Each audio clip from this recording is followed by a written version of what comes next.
মধ্যবিত্তের নীরব সংগ্রাম।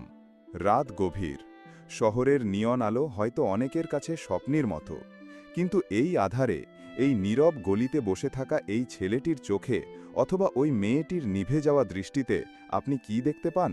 ওরা জানে জীবনটা শুধু রঙিন স্বপ্ন নয়, ওদের কাঁধে চাপিয়ে দেওয়া হয়েছে এক অদৃশ্য বোঝা, এক সংগ্রাম।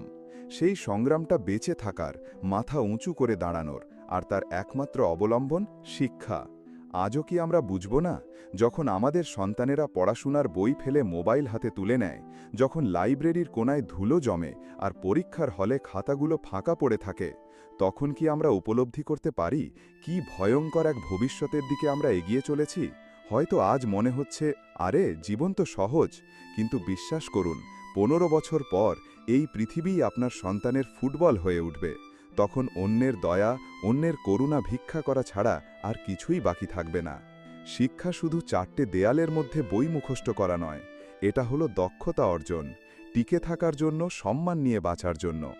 যদি আপনার পূর্বপুরুষ টাটা বিড়লা না হন, তবে উৎসবের আড়ালে আপনার ছাত্র জীবনটা যেন হারিয়ে না যায়। গুলতেকিন খানের একটা কথা আমাকে আজও তাড়িয়ে বেড়ায়, জীবনে যত ঝড় আসুক, পড়াশোনা শেষ করতেই হবে। আমাদের দেশে সুযোগ হয়তো সহজলভ্য, কিন্তু আসল অভাবটা কি শুধু সুযোগের নাকি আগ্রহের?